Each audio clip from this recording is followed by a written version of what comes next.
সকালবেলা ঘুম থেকে উঠেই কিন্তু আমার মা কাজ করতে শুরু করে দিয়েছে। একটার পর একটা কিন্তু কাজ করা শুরু করে দিয়েছে। মায়েরা বুঝি এমনই হয়। এই তো একটার পর একটা রান্না করছে, ঘর গোছানো থেকে শুরু করে সমস্ত কাজে কিন্তু করছে। মায়েরা বুঝি এমনই হয়। তারা যেখানে যাক না কেন সেখানে গিয়ে কাজ করে। মেয়ের বাসায় আসলে কিন্তু তারা কখনোই মেয়েকে কাজ করতে দেয় না। তারা নিজেই সব কাজ করতে পারে। আর আমিও কিন্তু রিল্যাক্সে মোরসানকে নিয়ে স্কুলে যেতে পারছি। আসসালামু আলাইকুম এভরিওয়ান। আপনারা সবাই কেমন আছেন? এই তো আমরা দিনাজপুরে চলে এসেছি। এসে দেখি বাসার যা অবস্থা দেখে তো একেবারে মনটা খারাপ হয়ে গেছে। যেহেতু আমরা অনেকদিন ছিলাম না, বাসার কিন্তু অবস্থা প্রচুর খারাপ।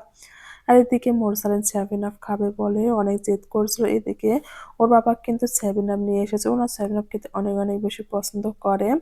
এই তো আমার বেলকনির অবস্থা এরকম কিন্তু পুরো বাসায় হয়ে গিয়েছে। এত বেশি ময়লা ঢুকেছে যেহেতু জানালা খোলা ছিল, বেলকনি খোলা ছিল, এত বেশি ময়লা আর পুরো রুম কিন্তু একেবারে অগোছালো ছিল। বাসায় একটা মেয়ে মানুষ না থাকলে যা হয়, আপনাদের ভাইয়া তো বাসায় সেভাবে থাকতেই পারে না, অফিসে সারাদিন থাকে। সেজন্য বাসার কিন্তু অবস্থা খুবই বাজে হয়ে গেছে। আর আমার মাকে নিয়ে আসার পর যে আমার এত বেশি সুবিধা হয়েছে, মায়েরা কিন্তু অন্যরকম হয়। এই তো সকালবেলা ঘুম থেকে উঠেই আমার মা পুরো বাসা একদম ক্লিন করে নিয়েছে, A to Z সম্পূর্ণ মুছে নিয়েছে। এরপর কিন্তু তরকারি রান্না করেছে, আমাকে রুটি বানিয়ে দিচ্ছে। সমস্ত কাজ কিন্তু একটার পর একটা করছে। আমাকে কোনো কাজই করতে হচ্ছে না।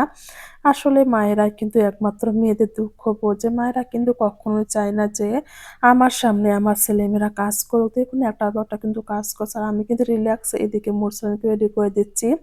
যেহেতু ঈদের পর আজকে ১ম মোরসালিন স্কুলে যাবে, ভাবছি আজকে আমি ওকে নিয়ে যাবো। এদিকে আমার মা কিন্তু একটা চুলায় তরকারি এবং অন্য চুলায় রুটিও বানিয়ে নিয়েছে। মোরসালিন তো আসার পর থেকে ওর নানিকে বলছে, "নানি আমি রুটি খাবো।" না, রুটি খেতে অনেক বেশি পছন্দ করে।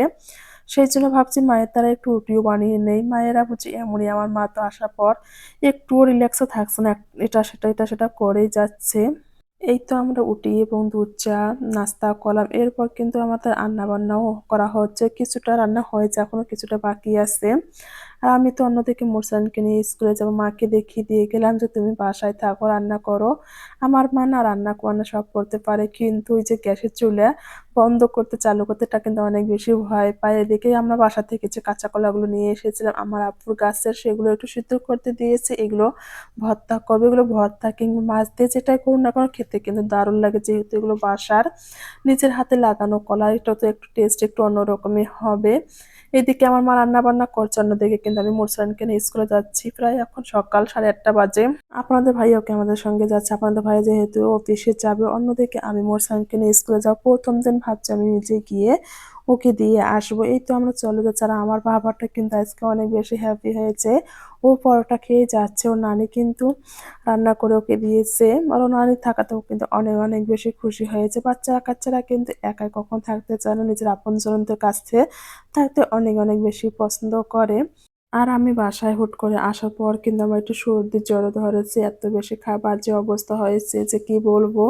আমি তো কোনো কাজই করতে পারছি না। যেহেতু মাছ আরও একটু আলসেমি হয়ে গেছি।